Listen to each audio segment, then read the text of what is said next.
Our argument. Two people in the room with me tonight. One who you can see. The other one is not tuning in.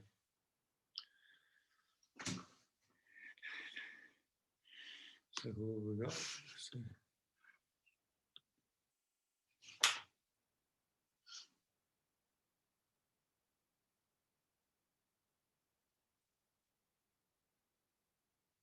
What's his name's not here, is he? Jan.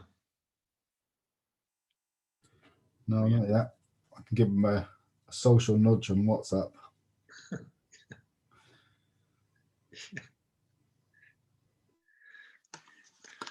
Okay, well we're still in the middle of page 12. We haven't moved from there really for the last 2 or 3 lessons, but we're going to move from there today, I hope. But we have had a couple of fresh arguments, and I think when I came across them, I'd never sort of got my mind, and never come across them before. Reasons about emptiness from Chandrakirti and the Geshe studies and so on. But these are sort of arguments that didn't come up. Chandrakirti is like he just picks out a couple of arguments, doesn't he? The guide to the entering the middle way, Chandrakirti's text that you usually study on emptiness in middle way and middle way philosophy in the Geshe program. So he's a bit selective about the arguments he uses, just like Tom Carper in the Lamrim Chenmo. He doesn't sort of go for great broad massive arguments. He just deals with a couple, and he's got a lot of other things to argue about, but it doesn't give you more kind of variety of reasons, kind of why things are empty and so forth. The emptiness of phenomenon, of course. So these arguments, maybe if you do a Larampa Geshe course, you do the extra years to do the highest level of Geshe, they do study probably some of this Ocean of Wisdom, Tom Carper's text on these Nagarjuna standards. So I thought those two were kind of interesting, but I wouldn't say we've got them really, the first one really sorted out. And it does come up again, the first argument about, no arising at 3 times is sort of, we visit that again in the following paragraphs. But we've spent a couple of weeks on that, so I'm not going back to that right now. But the other one we did last week was this one about there would be 2 arisings. If arising was like how you say it, your opponents, there would have to be 2 arisings. So that that seems very bizarre to me when I first heard it, and how do I figure that one out? And I read all these different chapters where it's supposed to have been explained in more detail and stuff. And eventually it starts to make sense, but not immediately. But it's not so far removed, or it's just another way of talking about that. The idea of the 3 circles, which some of us probably will have come across. When we do some sort of the 3 circles anyway, like you could say the swimmer, the action of swimming, and the place where the person is swimming,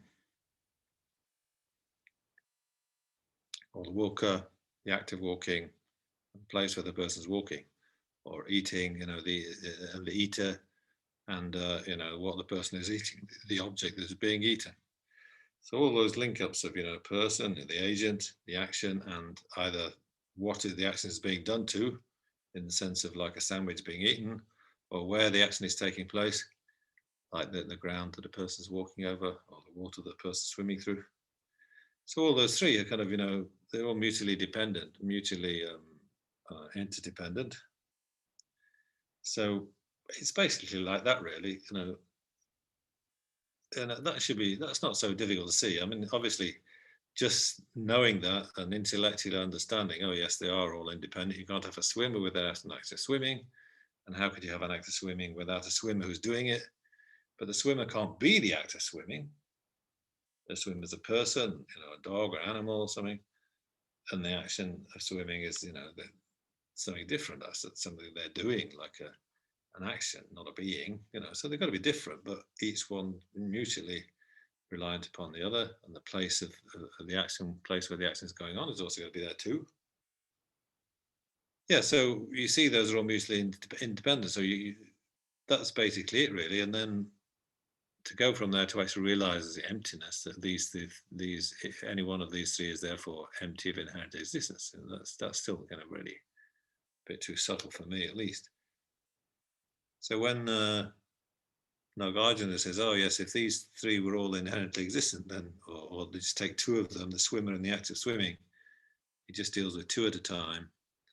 Some of the arguments, if the swimmer and the act of swimming were inherently existent, each inherently existent, then the swimmer would have to have some kind of action of swimming within themselves to make them a swimmer as part of the inherent nature.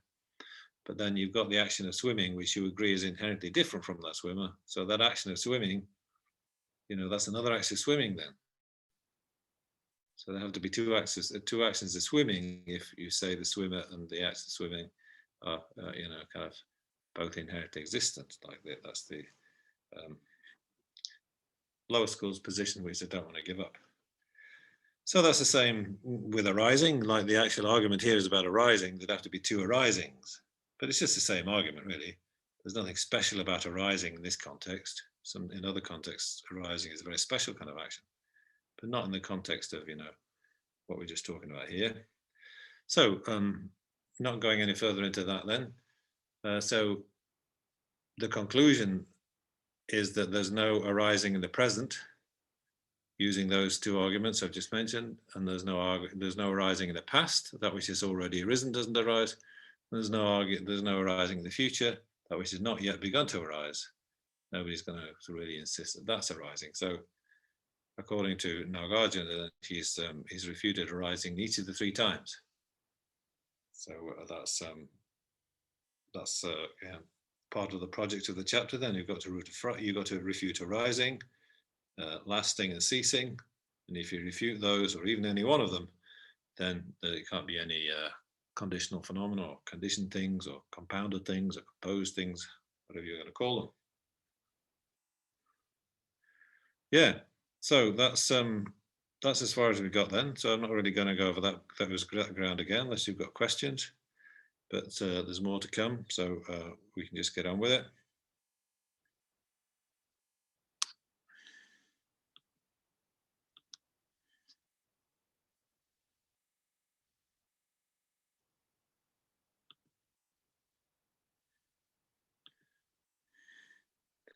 Okay, so we can continue on with the chapter then.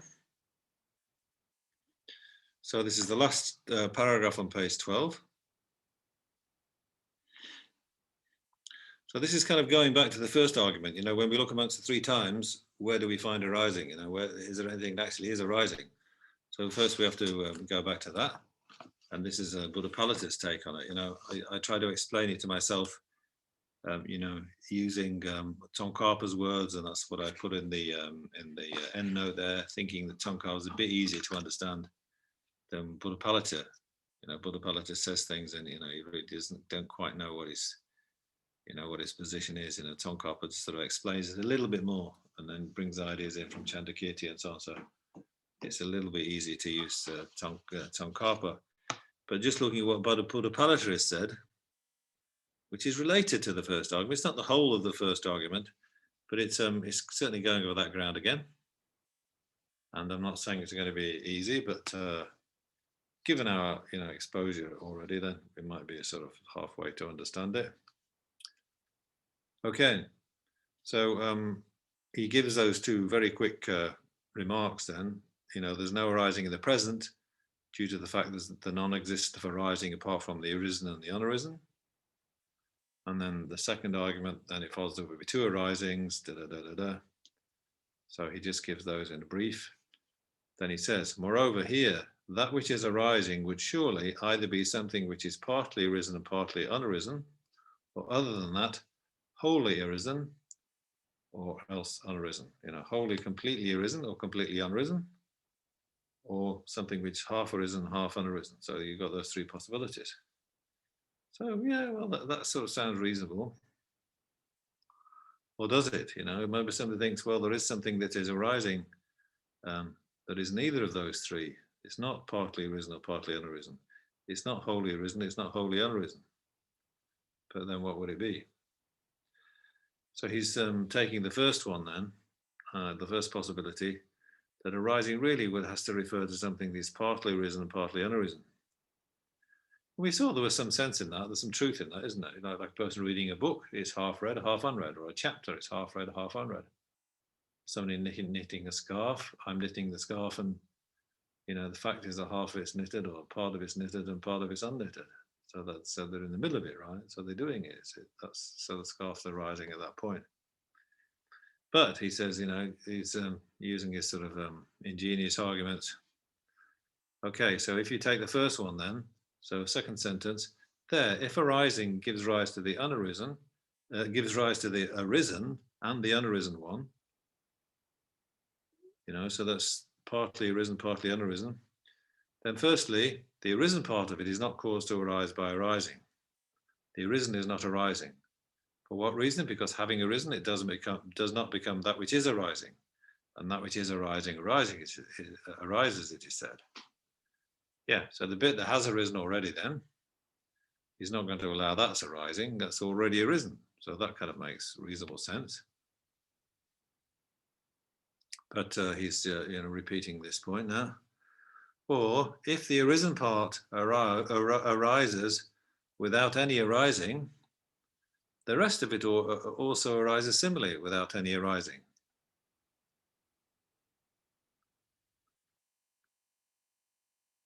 So the arisen part is not arising because it's already arisen.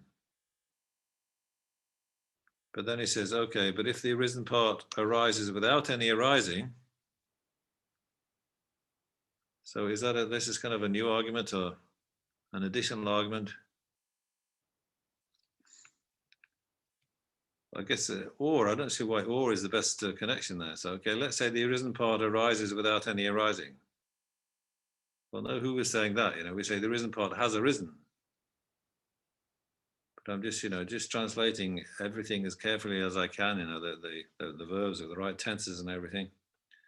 So if there were part of it that arises, you know, without the help of arising or without any arising, then the rest of it also arises similarly without any arising. Or else what is the difference between that part of it which has arisen without any arising and that part of which is caused to arise by arising should be explained.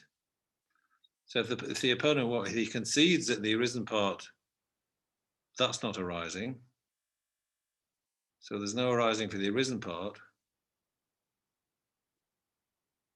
So then why can't the rest of it arise without arising as well?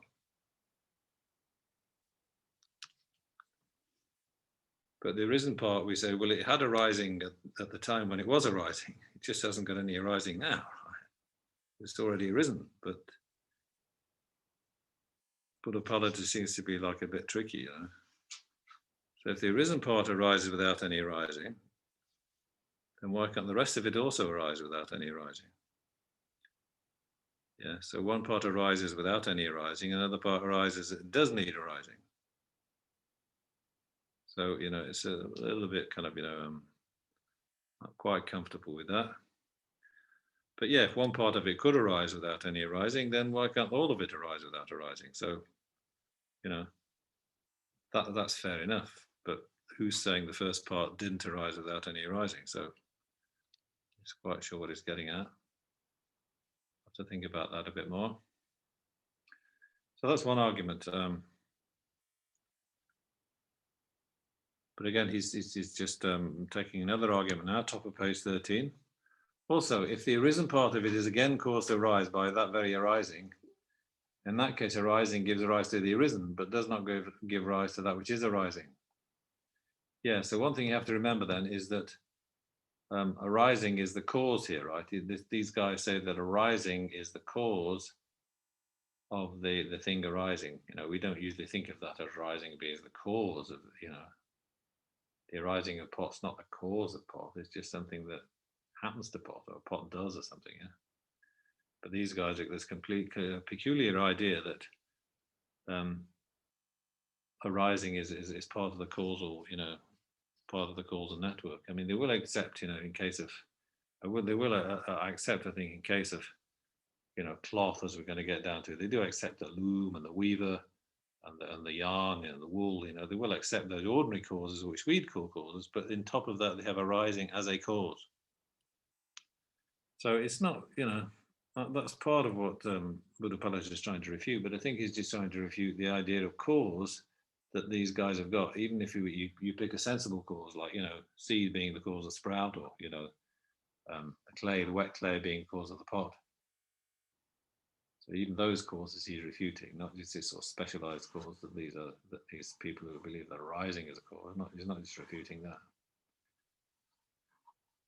But you can see, yes, if as I've just read then from the text, also if the arisen part of it is again caused to arise by that very arising, in that case arising gives rise to the arisen, but does not give rise to that which is arising. So we've got an explanation of that. If you've got a part that's already arisen, and then the opponent wants to say, well, that also is caused to arise by arising. So that part of it that's arisen is also a cause to arise, then it's like being caused to arise again. So if it needs to be caused to arise again, that means it hasn't arisen. You're calling the arisen part, but really it's just an unarisen part. It's got to be, although it's arisen, it's got to arise again, got to be caused to arise again, then really it isn't an arisen part, it's just another unarisen bit. So that's, if you read the note underneath, you see, Saito, his explanation. But he's using produced instead of arise, the produced as a sort of passive. That is, if the produced part too were produced once again, it would originally be an unproduced part. And because in this case, the so-called what is being produced would just then consist of two unproduced parts, it would necessarily be called what has not yet been produced. So it wouldn't be something which is half arisen, half not arisen, because none of it would have arisen, because even the supposedly arisen part would have to be, caused to arise again. So that's, it's no good saying that something's arisen is always going to arise again, or is caused to arise a second time. That would just get you into deep trouble. Okay, so again, he's saying, moreover, the arising does not give rise to the arisen part because it has already arisen. So whatever cause you substitute for arising, arising doesn't have to be the only cause. If the potter gives rise to an arisen pot, the potter does not give rise to an arisen pot because the arisen pot has already arisen, you see. So it's just the same for any sort of more commonly accepted cause. So the arisen bit does not arise. So there's no arising for the arisen bit. So this is still on this idea that thing is half arisen, half not arisen. So where's the arising then? So the arising isn't there for the arisen bit because it's already arisen. Yes, probably you can all accept that. So then it will be said that arising gives rise to the rest of it, whatever has not arisen. In that case, the statement that which is arising is caused to arise is undermined. Yeah, if it's that which is not yet arisen, how can it be that which is arising? So it's as if they're completely separate. But again, there's another doubt there, you see. This is the biggest doubt I've got here. Why can't something be unarisen and yet arising? If you take unarisen, arisen and unarisen to be like just directly contradictory, then anything that is arising is unarisen. If it's still arising, it hasn't risen yet, so it's unarisen. But Budapalita just says, in that case, if you say the arising part is that which is not yet arisen, then he says, oh, that's impossible, because the arising has to give rise to that which is arising, not to that which is unarisen, as if they have to be two completely separate things. See what I mean? So that's a bit of a puzzle there.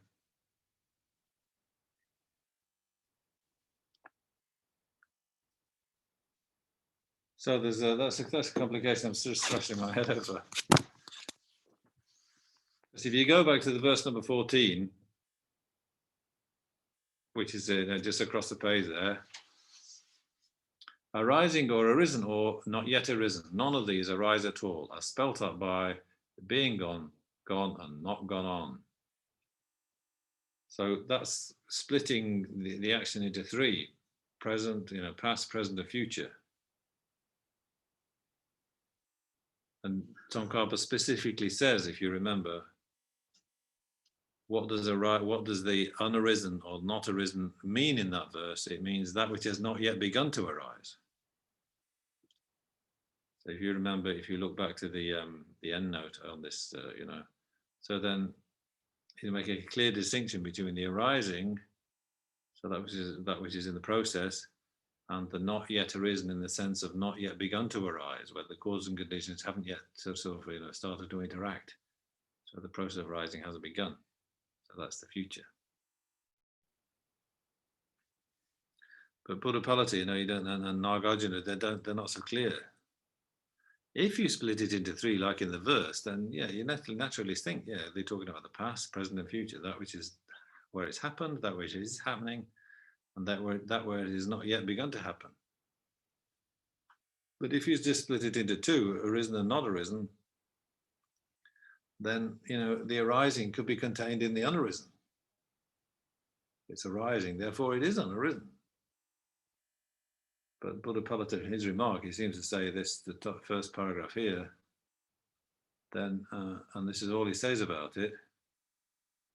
So if somebody says the arising gives rise to the rest of it, the causes of this thing that is arising, they don't give rise to the already arisen bit, they give rise to the bit that's not yet arisen. But then Budapalita says, oh yeah, well then that means just give rise to the unarisen. So that means they're not giving rise to the arising bit then. So that's a bit tricky for me. And incidentally, if you look at the paragraph under the verse, you've got verse 14, then you've got verse 14 CD repeated, yeah, as spelt out by the being gone, gone and not gone on is repeated again, yeah, just 2 lines extracted. Then just below that, 1, 2, 3, 4 lines below that, Budapalita says, nor does the unarisen arise. Why? Due to its non-existence. So he's got another reason stuck in there, which is what we go on to really in the next argument with the opponent. That's more like what's going to come up in the argument. The arisen doesn't arise because it doesn't exist. So that's completely, at first sight, that's quite weird, but it makes sense. This is the third argument about disproving arising. So the end note of number 4 is about this. There's dependent and dependent being having to be simultaneous if they both inherently exist. So that's kind of the argument that we get into now, which is sort of interesting, but it's sort of reasonably logical, but a bit hard to understand if you're the first time. But it sort of makes sense. But some of these statements you see, I'm still having a bit of doubt about. But what can I do? I'll keep thinking. One day I'll figure it out. Okay, so now after that, I've finished the first paragraph on page 13, but now we go to the second paragraph on page 13, and it is more or less going back to the bit that's already arisen. So he's got a lot more to say about that which is already arisen in the first case. So there's much more argument about the bit that's already arisen here. So also, if the arisen part of it is caused to arise again, in that case, it would be distinguished by 2 arisings, but it is not, yeah. So the arisen part is caused to arise again, it'll arise twice, 2 arisings. No action is ever undertaken for the arising again of what has arisen. Thus, it is not caused to arise again. Therefore, the statement that that which is arising is caused to arise is inauthentic, grasped at by the mind as authentic, no more, and is of no account. Yeah, well, it's proved well that the arisen bit doesn't arise, but the unarisen bit not arising, he's not really said a lot about that, has he? But in the arguments that come now, you get more, you get a more balanced, all sides of the argument a bit more, sort of examined. But it's in a dialogue with the opponent, so it's you have to follow it step by step carefully. So it's the opponent who speaks next, you see. Budapalita, as far as he's concerned, he's proved, you see, that there's no arising in the past or the present or the future.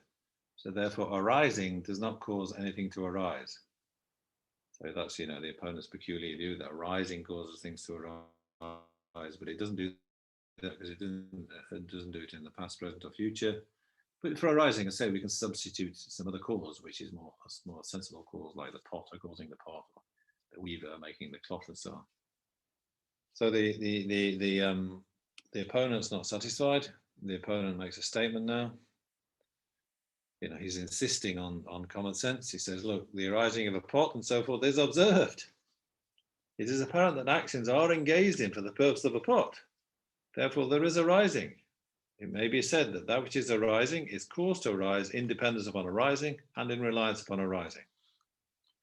Yeah, so that's his view. And if you don't say the arising is doing the causation, but some other cause, then it kind of makes it's common sense, really. And this is where my sort of end note number 4 begins. With these next few verses, 15, 16, 17, end note. But we're going to read the Budapalita explanation first, and then we can go to the end note if we've got time. Okay, verse number 15. When this that is arising is not by arising brought about, how is what is arising then said on arising to depend? So that's Nagarjuna's criticism.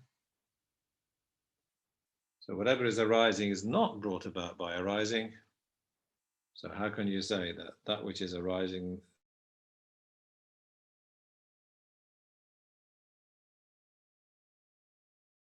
we can't say what is arising depends on arising.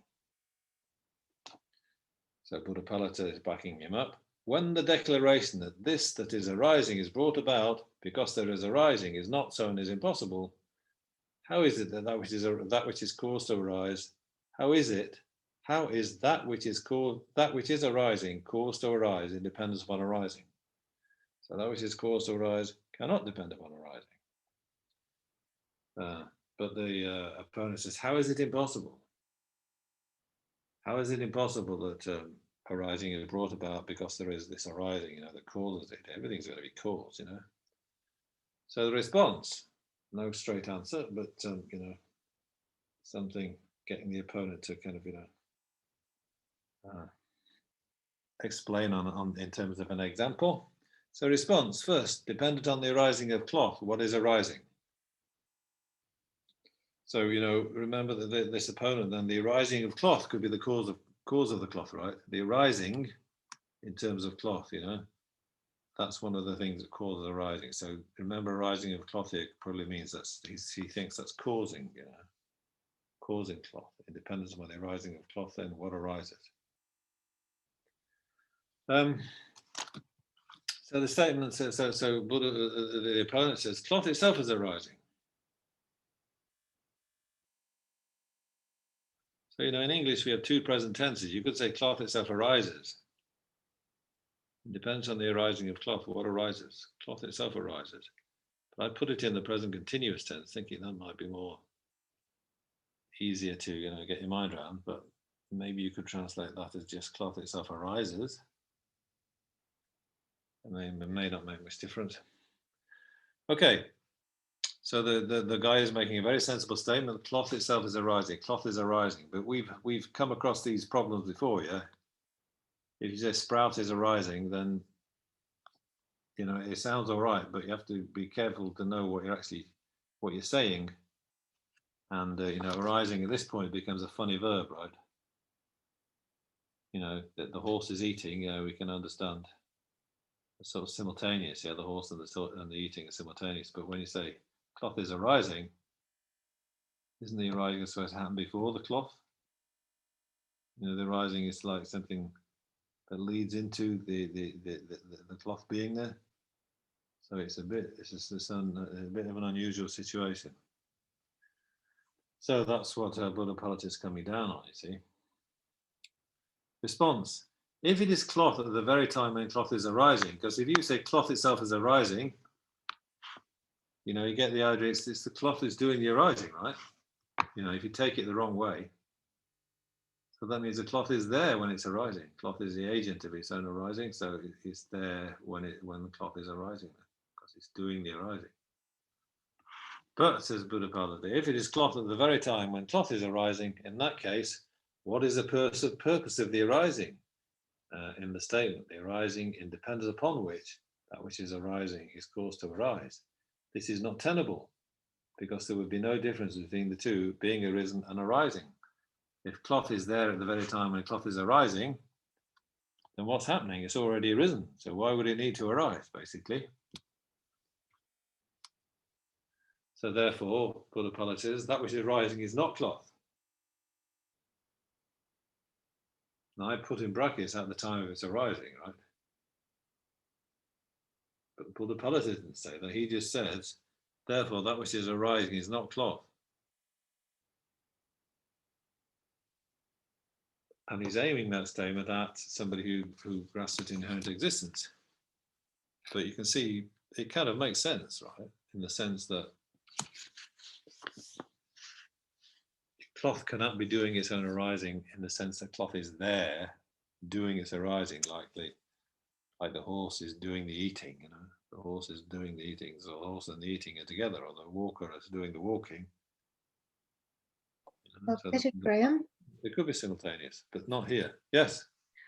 I was just wondering, when you said before that there always has to be three things, like the agent, the object, and the action.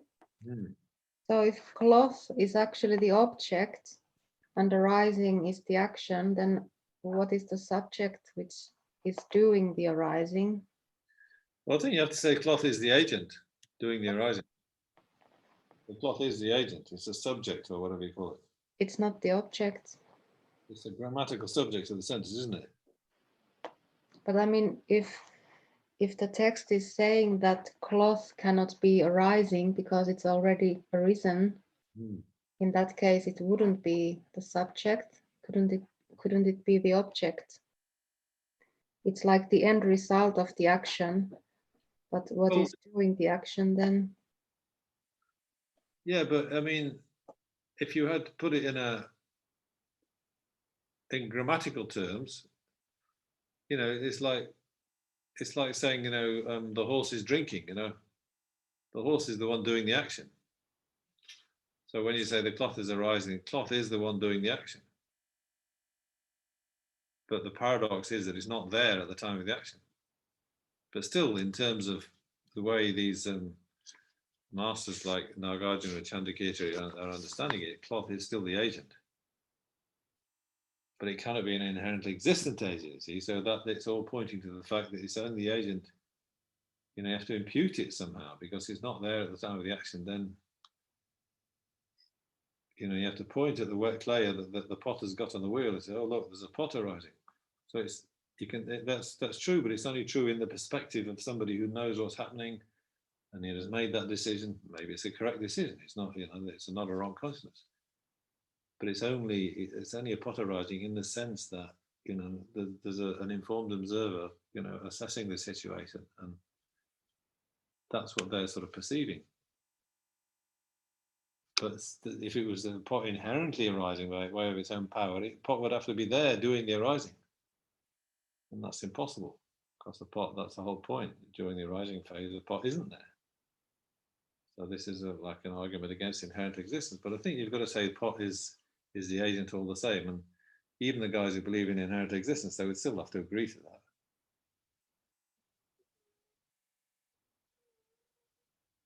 that. But yeah, so where, you know, what's happening? It's that's the whole kind of, that's kind of, you know, that's getting really into the heart of the argument here. See, so you won't say cloth is arising, but there's no cloth at the time of the arising. Yeah, so you can't say the cloth is arising if you're inherently existent kind of, you know, grasper. So let's see how the argument unfolds, you know, because there's a few more steps here.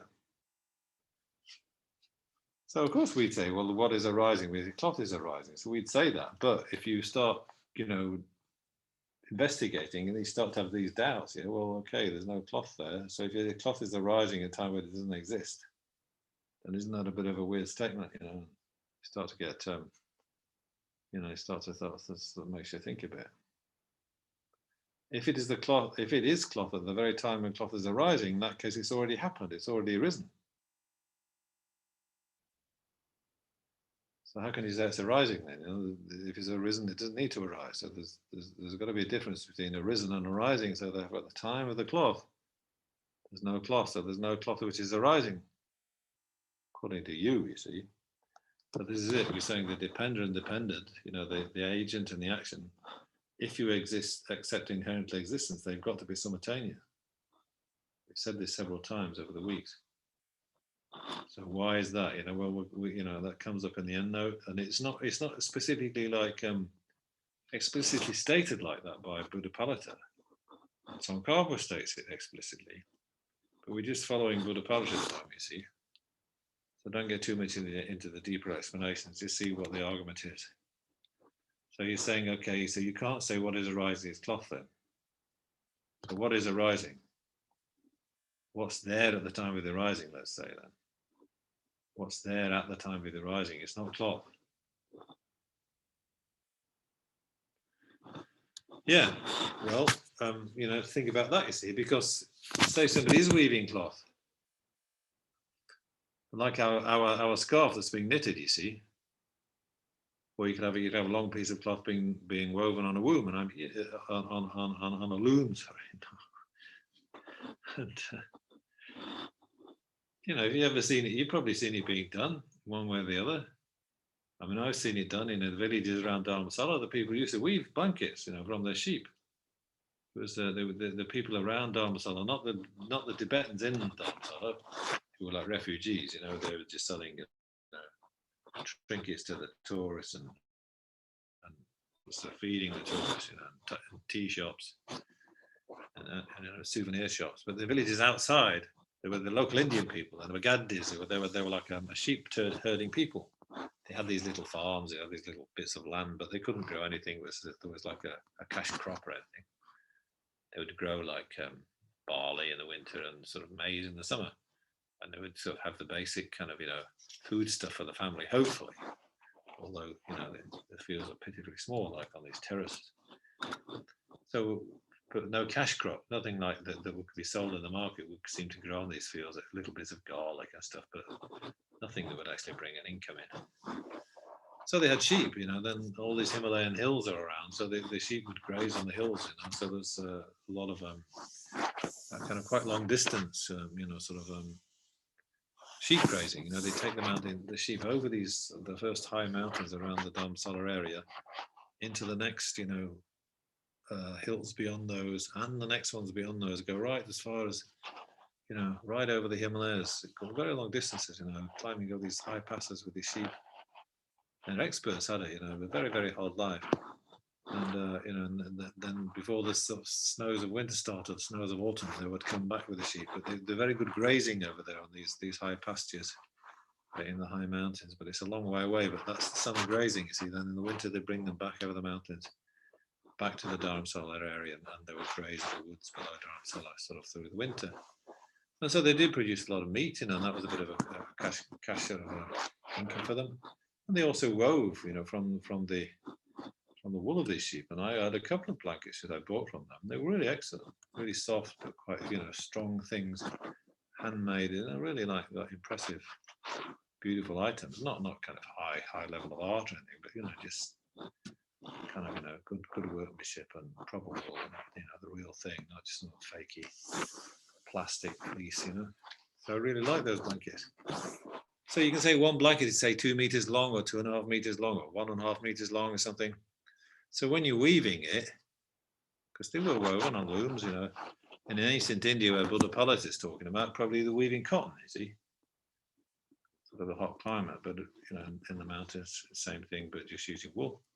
So you would have half your, you could have half of your blanket woven. So like if the blanket is 1.5 meters long, you could have woven say 6 centimeters or 20 centimeters or 60 centimeters. But the blanket, so you say the blankets are rising, right? So if you have, when they say cloth, you have to, I think you have to have a cloth of a certain length in mind. You know, somebody's weaving a cloth that's 1.5 meters long. Of course, that's the sort of the length a woman wants to make a skirt with, or that's the kind of cloth that a guy wraps around his chest, you know, when he's going to sort of going to market or something, you know, whatever. That's the kind of cloth, that's the size of cloth he wants to make a shirt out of or something. So the whole thing, the whole piece, you know, the whole blanket is arising. But that's what Budapalita is challenging, you see. So there may be some little part of it's already arisen, it's half arisen, half not arisen, but the whole thing is not arisen. So the whole thing is still arising. Okay, so the opponent's coming back now. So firstly, what has arisen? What has arisen is cloth. So the bit that has arisen, so that is cloth, yeah. And depending on that which has arisen, whatever the action being investigated, in this case arising, has not been completed, at that time it is arising and not cloth at that time. So the bit that hasn't been completed, he's conceding, is not cloth, but it is arising. But what is it if it's not cloth then? This thing that is arising, not the bit that is finished, the bit that is finished is cloth, you know, that is a bit of woolen cloth. But the bit that has not been finished, the bit that he claims is arising, and he admits it's not cloth. So what is it then? You know, if he takes Budapalita's argument seriously, so you can't call it cloth when it doesn't exist, yeah? Every time it's arising, you can't call it cloth, so you can't say the cloth's arising, so what's arising then? So he says, okay, it's not cloth, but you know, it's arising.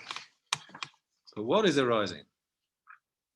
So if it's non-cloth that's arising, then that's also very bizarre. So the response, okay, true. But how will what is not cloth when it is arising become cloth once it has arisen? Yeah, if you admit, if you accept that when it's arising it's not cloth, then how does it get to be cloth? If it's not cloth that's arising, then how does it get to be cloth when it has arisen? Only when cloth is arising can it be cloth when it has arisen. If it's something else when it's arising, how does it become cloth when it has arisen?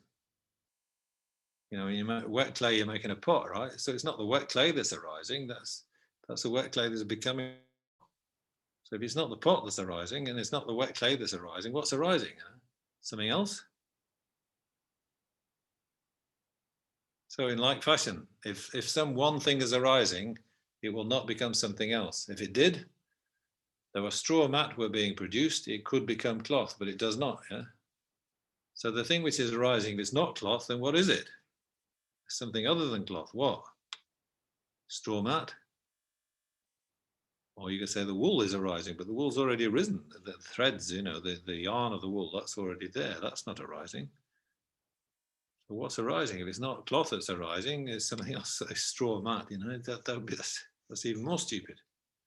So therefore, if what is rising is not cloth, then the arisen one will not be cloth either. So if it's going to be cloth when it's arisen, it's got to be cloth when it is arising, or it's got to be cloth that is arising or something. So if there is no cloth during the process of arising, well, I put that in myself. Maybe that I shouldn't put that in. I don't know. I just put that in brackets. If there is no cloth, what is arising depends upon the arising of what? Yeah. So this is the opponent. You're saying something is arising in dependence upon arising, you know, whatever, you know. Something is arising, it depends upon causes anyway. And what's arising, it depends on what, you know. So the opponent's whether he says it's cloth or not cloth is kind of, doesn't know what to say, or well, he does say something. So the opponent, being skilled in arms, do you strike out at your own mother? Out of attachment to dispute, you refute the very reason of dependent arising. So the opponent's getting a bit fed up now. He thinks that Budapalita has been nihilistic. There's no way you're allowing dependent arising to happen. So if it's not cloth that's arising, and it can't be non-cloth that's arising, you're denying dependent arising. What are you doing? You're just debating for the sake of, kind of just destroying people's arguments, but it's a negative answer of yourself. Response. This is not the reason of dependent arising.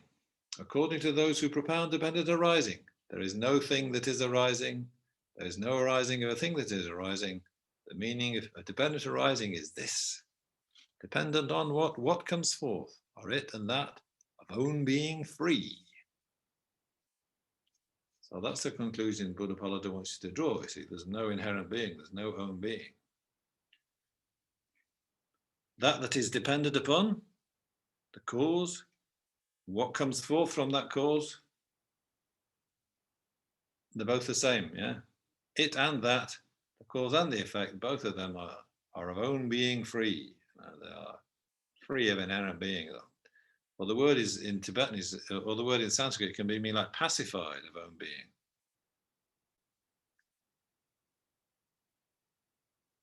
So it doesn't really mean, this shanti. It can mean peace, yes, it often means peace. It doesn't have to mean peace, but just something that's, free of trouble or something, I don't know. So maybe free is just as good a translation as peace or pacified, at peace. It and that are of own being pacified or something, pacified of own being, free of own being. So that's what dependent arising means to Budapalita, and that's Nagarjuna's words. That's what it means to Nagarjuna. It's got to relieve you of this, compulsion to grasp at own being. So that's what you lower school guys are doing. So that's what we're trying to do. We're freeing you from your grasping at inherent being, and that's what dependent arising is supposed to kind of get you to, reasoning of dependent arising. So we're not trying to just be nihilistic, and we're not trying to sort of destroy dependent arising. We're not a mother, right? So Budapalita, under that verse 16ab, that which comes forth is dependent upon, and that which comes forth itself are both free of own being, devoid of own being, empty of own being. Okay, what is dependent upon? What depends upon it? So that which comes forth is dependent upon, so that's the cause, and that which comes forth itself, the effect, are both free of own being, devoid of own being, and empty of own being. So Nagarjuna's verse is a bit funny to read, depending on what comes forth, but it just means, the cause that's dependent upon and the effect that depends on it. It's just the way he's put it. It could be put a bit more simply, but just trying to reflect the Sanskrit there. So therefore, 16 AD, so that which is arising and arising too are free indeed, free of what? Free of own being, free of inherent being. So the thing that's doing the arising, that which is arising, the agent, and the arising too, the action that agent does. So yeah, I think you've got to say that the part or the cloth that is the agent, and arising is the action it does.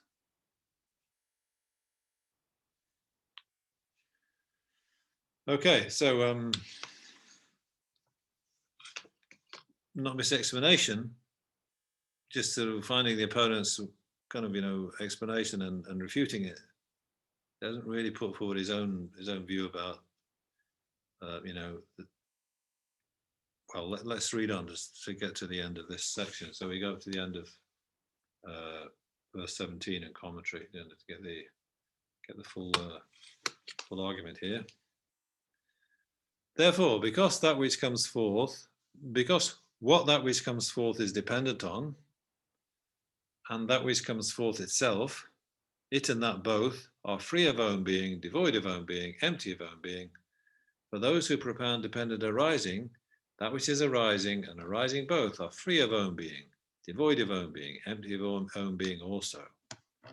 These two being empty of own being, how is it possible to say that this which is arising is caused to arise in dependence upon this arising? You see, so Tsongkhapa will be putting in inherently existent, inherently arising there, for Budapalita and Nagarjuna, they're just content to refute arising, in the sense they're refuting inherently existent arising, according to Tsongkhapa, you see. They don't put inherent existence in so often. So for them, being empty of own being, in terms of the opponent, that means there is no arising. If there's no arising that has own being, then there's no arising then, because they're pointing at the opponent who's saying if it arises, it has to arise inherently with own being. So once you've got no own being, then you've got no arising then. And indeed, on the ultimate level, there is no arising. See, so Budapalita and Nagarjuna are pointing to the ultimate level. So experience no arising on the ultimate level. There's no ultimate arising. So that's the first thing to appreciate. That's the first thing to realize. And then afterwards, if you say, oh well, there's conventional arising, well, that's very different from the arising that the opponent started with. So you've got to make the opponent realize there is no arising. When you look for it, we're trying to find it, and it's not there. So there's no arising. So that's kind of devastating, really. That's really getting into the ultimate territory, isn't it? But the opponent doesn't give up. He's not going to prepare to just go and accept something that seems to him so whatever nihilistic or kind of taking things too far. Statement: action is undertaken in dependence upon causes and conditions to give rise to a thing until it has arisen. Thus, action is not undertaken in dependence upon that very thing which arises, nor is action undertaken without a basis. So a thing arises in dependence upon those causes and conditions which possess action, and in dependence upon the arising of that, it arises. But what arises, Action is not undertaken in dependence upon that very thing which arises. So he's trying to avoid saying that, cloth arises or something. What then? But there has to be something. The action is undertaken with a basis. So there has to be something, it depends on which causes and conditions, coming together, which arises, right? So there's still arising. Response: action is undertaken in dependence upon the cause and conditions of what? Well, the only answer you can give there, of cloth. Response: what? Are you gathering sky flowers? You're undertaking action in dependence upon the cause and conditions of non-existent cloth.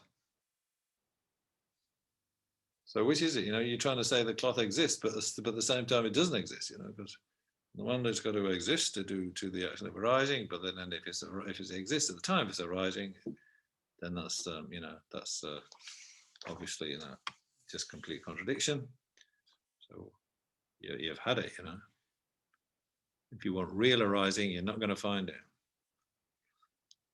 So as Nagarjuna says in the next verse, which again is very on its own, is quite hard to understand. You need a lot of thought to understand what he's actually saying.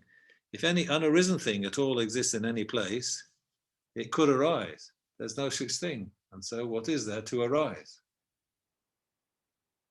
So if you're going to believe in inherent existence, then the thing's kind of got to do its own arising. The dependent upon the dependent have got to be simultaneous. If one of them is there, the other's got to be there. This is creeping in, but he's not saying it explicitly. So if you want something to arise, then it's got to be like something, but yet not arisen. For you guys, if it's going to arise by its own power, somehow it's got to be there already to have power to arise, but not yet arisen. But how can something exist? How can a thing exist that's not arisen? If there were such a thing as a thing that hasn't arisen, then it could arise. But there is no such thing. So what is there to arise? Yeah, so that's, Nagarjuna really pushing the kind of paradox to its limit. If it is possible that in advance of its arising, any unarisen thing, any unarisen at all thing exists somewhere, then it should be feasible to name the causes and conditions of that existent thing and the actions that depend upon them too. Yeah, so if in advance of its arising, you want something to exist then, and any unarisen thing at all exists somewhere, then you could say, well, these are the causes and conditions of it, and this is actions that depend upon them too, whatever that means. But when an unarisen thing is not by any means tenable, a thing devoid of arising being non-existent, what will they be causes and conditions of? It depends on what causes and conditions is the action undertaken, and what is caused to arise. What is not undertaken, that is not caused to arise. Where will be the arising of it? That which is no arising, how does it arise in dependence upon arising? Therefore, the view of those who propound dependent arising is that which is arising and arising are free of own being.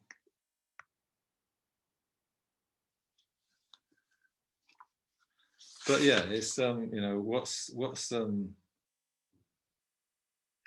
we're missing a bit of an explanation really.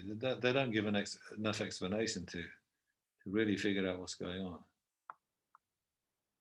If you say, if you take it simply, say, well, if you say cloth is arising, well, cloth's already arisen.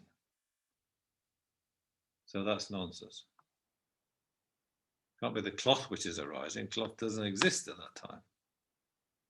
And then you say, oh, well, it's like something which is non-cloth that's arising. But then you ask, what is that then? What is the non-cloth? What you posit the non-cloth thing that's arising? Then there's nothing you can posit. The thread or the yarn of that you're going to make into the cloth, that's already arisen. So that's not arising. And if you say, well, if it's something else, then what? A straw mat. So that the straw mat doesn't arise and then become cloth, does it? So whether you say cloth or non-cloth is arising, it's a complete complete paradox. And but they leave it there. So how do we present the conventional world? Yeah. Some people might say that's the paradox. There's no more explanation. There is no cloth. There is no arising. There's no nothing.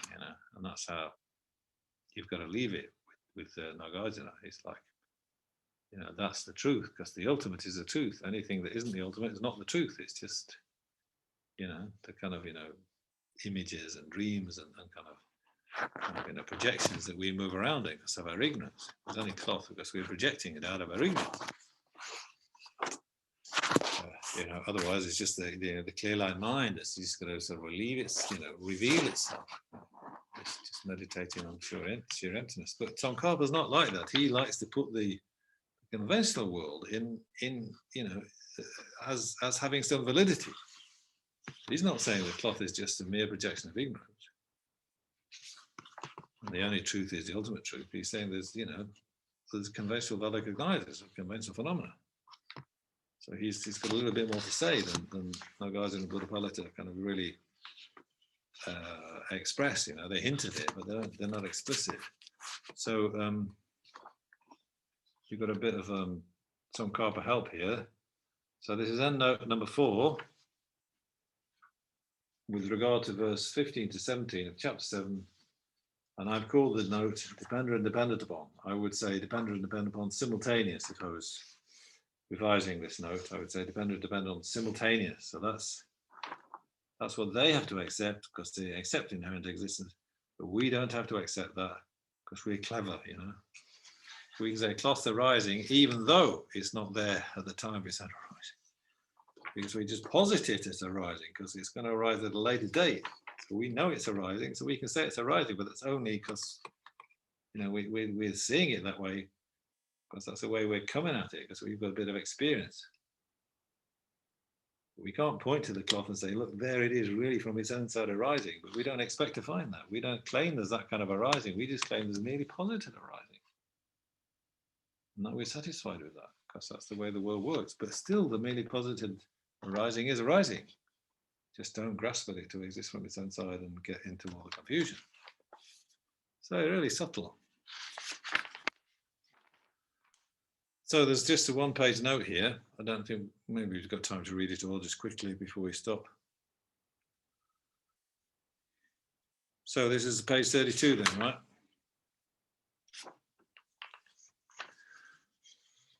So the opponent's uncommon view that the arising that is one of the three characteristics of cloth causes cloth to arise is not the sole focus of refutation by Nagarjuna and Budapalita here. So we're not really worried about what the cause is, you know, we're not saying, oh, rising is a cause of the cloth or something, but the other causes of cloth, you know, what's happening, you know, what's the story with them? The opponent accepts that arising does not produce cloth on its own. Other causes and conditions, the ones commonly acknowledged by the world, the yarn, the weaver, and the loom, for instance, are also required. Conventionally speaking, we also in our system accept that these latter are causes and conditions of cloth. So we've got some common ground, yeah? Whatever precise causes and conditions of the cloth might be, here Nagarjuna and Budapalita subvert a substantialist opponent's adherence to the own being or inherent existence of things by showing its incompatibility with the fact that an effect does not exist at the time of its causes. Yeah, so never mind what the exact causes are, whatever cause you choose, you know, if you grasp it inherent existence, it won't work. Because if you grasp it inherent existence, it ends up, it seems, that the effect would have to exist at the time of its causes. The cloth would have to be existing at the time of its own arising, see? That's a consequence of grasping the inherent existence, but it's not a consequence for us because we don't grasp it inherent existence. We try not to. At the time when the causes and conditions of cloth have been activated and cloth is in the process of arising, the cloth does not exist. The action of arising is going on, but cloth, the agent, the doer of the action, does not exist. So that's the weird thing, the paradox with arising. It's just, other actions are quite different, you know, like the horse is eating or the swimmer is swimming, simultaneous action and agent. But here, it's a difference. So this is a special argument that which will refute arising, but it doesn't necessarily apply to lasting and ceasing. It's not the same. So action and agent are dependent upon. Whichever way around you put it, you know, like we've kept saying, no walker without the action of walking, no action of walking without the walker. So there's always each going to require the other. You can't have one without the other. Therefore, they are dependent on. So this is, you know, Tom Carper's, you know, getting a bit of a sort of clearer analysis for our benefit, you see. An action depends upon an agent, someone who or something which does the action. No action of swimming without a swimmer, for instance.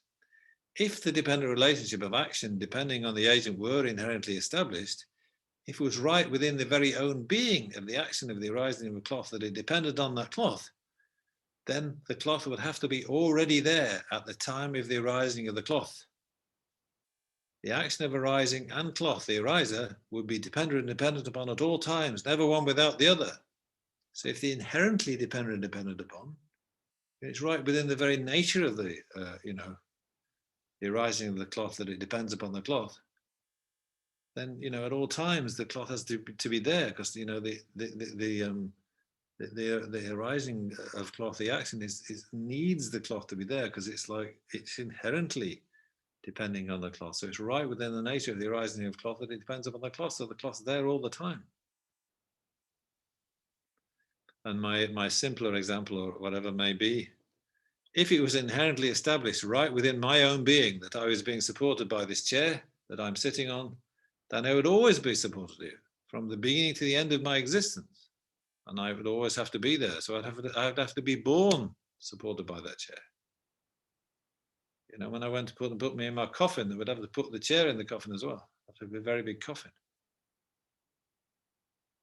It's right within my inherent being that I'm supported by this chair. It's in my very nature that I'm supported by this chair. would never not be supported by it. So the dependent, if they're inherently, inherently existent, inherently dependent one on each other, they don't have to be there, both there at the same time. So the cloth would have to be there at the time of its own arising. So think about that. At the time of the arising of the cloth is non-existent though. So that's, it can't be possible that these two, in this case, dependent upon like effect depending on cause, they cannot be simultaneous. Cannot be. The Vaibhashikas try to say cause and effect can be simultaneous, but the Sautrantikas know. It's just not, the effect comes after the cause. So at the time of the rising of the cloth is non-existent though. So for the opponent, at the time of the arising of the cloth then, the action of the rising of the cloth is inherently established as dependent upon a piece of cloth that is not there. The action of the rising of the cloth has to depend on the cloth. No action of the rising of that cloth. But then, the cloth isn't there. So the arising of the cloth is inherently established as dependent upon a piece of cloth that's not there. So if that is feasible, then depending on a hare's horn is feasible. Where inherent existence prevailed. If an action was performed by an agent, when that action was being performed, the agent would have to be there at the same time.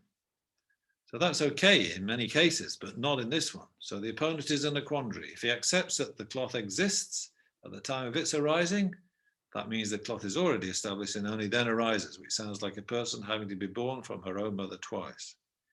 If he accepts that the cloth is non-existent at the time of its arising, that is contradictory with his assumption of the inherent existence of agent and action. If they're inherently existent, they have to be simultaneous. Agent and action, supporter and supporter, dependent upon. Yeah, so he's in a mess, but we are not. We accept that a piece of cloth arises conventionally. We accept that a piece of cloth does not exist at the time of its arising, even though it is the agent of the action. So that requires real finesse. We've tried to debate that a little bit. You see how you get stuck, How? So it follows that it's performing the function of arising when it doesn't exist. So there's the common locus of being non-existent and performing a function. So we did some debates like that, and we can have them again, except there's no time tonight. So these facts are not contradictory for us, though. We can handle that somehow. I'm not quite sure how. The piece of cloth is arising, even though it doesn't exist at the time of its own arising. How can it be? Agent of the action of arising, but it doesn't exist at the time of the action of arising. It doesn't exist till afterwards.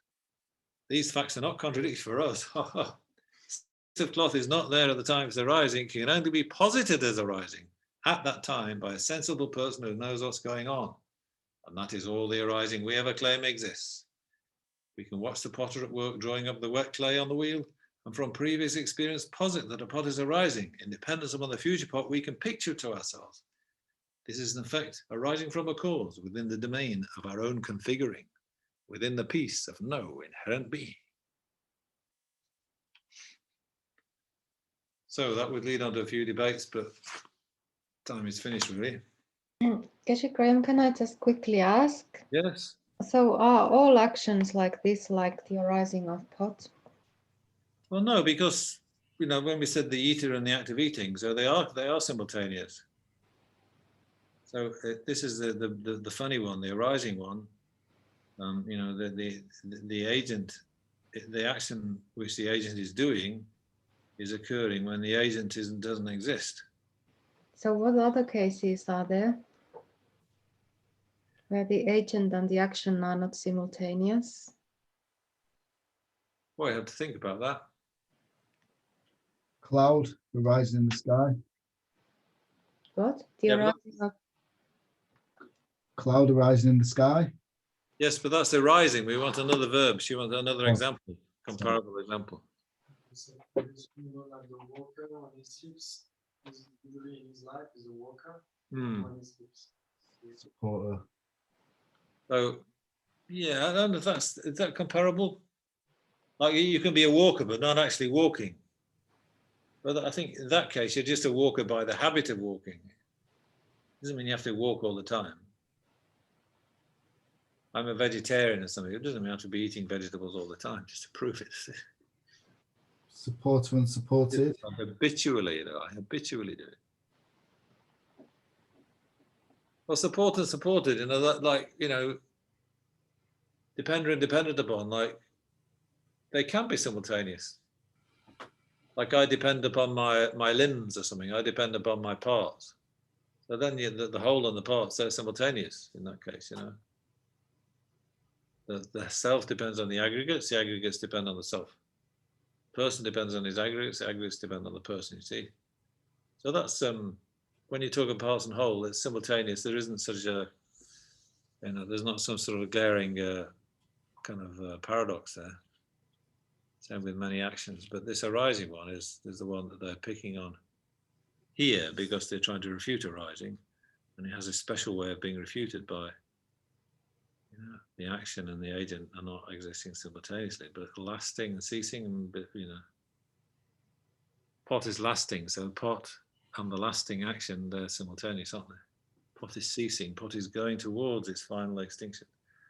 So those two are, those two, if you take ceasing the time in the sense of gradually, or getting nearer to its final end. So those two can be simultaneous. So they're not comparable to arising. You couldn't use this argument here for refuting lasting or ceasing. The other two arguments, I think you can, there would be two arisings, there would be two ceasings that could be used later on. And no arising, no ceasing in the three times, they could probably, well, anyway. See what happens when we get to them, the other two. So I guess you Graham, another word that you used then was configuring. Yeah. But the word is just configured by our mind. Yeah. I guess that word is not interchangeable with imputation. And the second thing is I can configure lots of things in the world, but is it right that I say I can configure, say, your mind or Hanley's mind? Does that not, in a way, because it's got autonomous, independent thinking, have its own nature?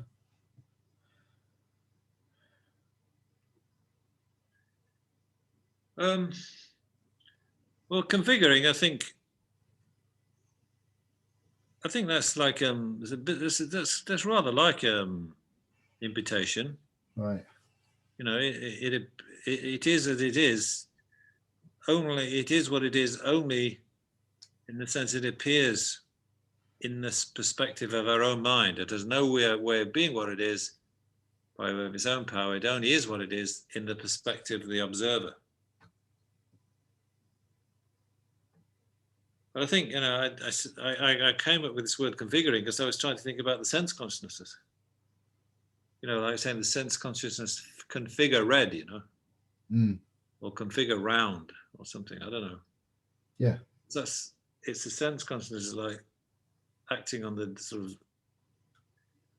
whatever stimulation comes to it, and then they're just seeing that long wave radiation that when that hits their eyes, that they sort of convert it, and that's red for them because for us, simply because we have a way of representing what's happening outside there to us, and somehow we represent it as red. It's like our own device for differentiating between different things in the environment. That one appears to us as red, this appears as blue, but it's like that's like just thanks to our style of vision, our kind of visual organs and mind, So I think imputation, if you're imputing, has to be, I think they say that has to be like conceptual. That has to be done by conception. But this configuring, it seems to me, that can also be done by your sense consciousness. So I'd make that difference between imputing and configuring. So configuring is a word I've made up, or it's not like a word I'm translating some special word in the Tibetan text. They just use imputation, takpa all the time. So they don't seem to say much about sense consciousness doing any configuring. Yeah, what was the other bit you were saying? Yeah, are you imputing my mind then? Yeah, your own autonomous ability to make decisions yourself.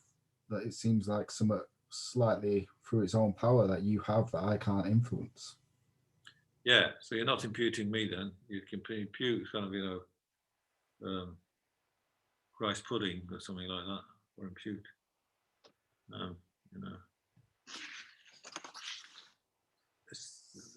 The day outside is sunny or something, but you can't impute me because I'm another agent or something. You have to impute me when you see my parts. You see my nose or my head or my body or something, appearing before your eyes, getting bigger and bigger, bigger. Then you say, "Oh, that's Geshe-la coming or something. That's Geshe-lo-so coming." You're imputing me independence upon your parts.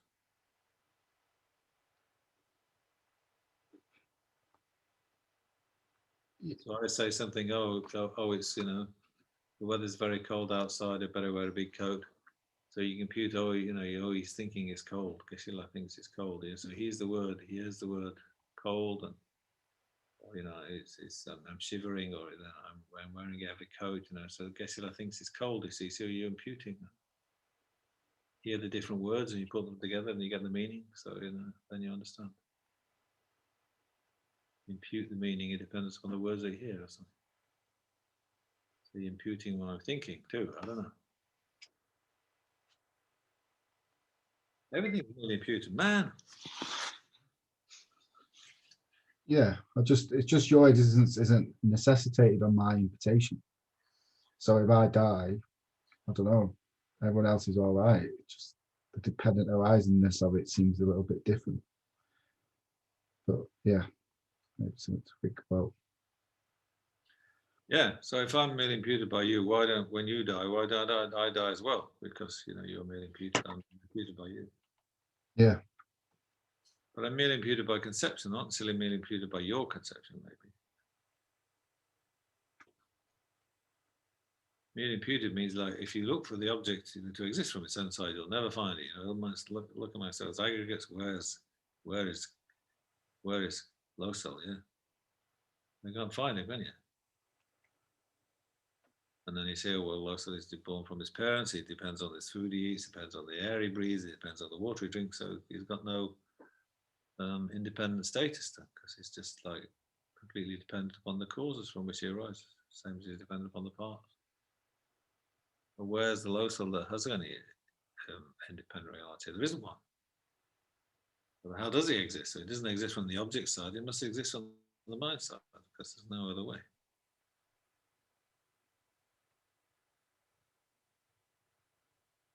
So I'm merely imputed.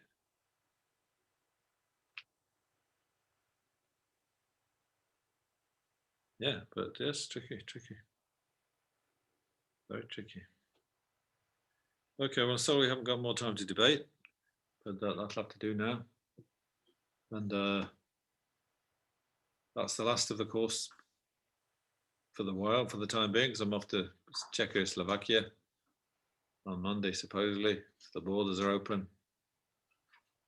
So I'll see you in a month's time, or 5 weeks, or whatever. When I come back, maybe middle of March, I should be back in Alanda. And then we can hope to get something going again. Okay, is that all right? Great.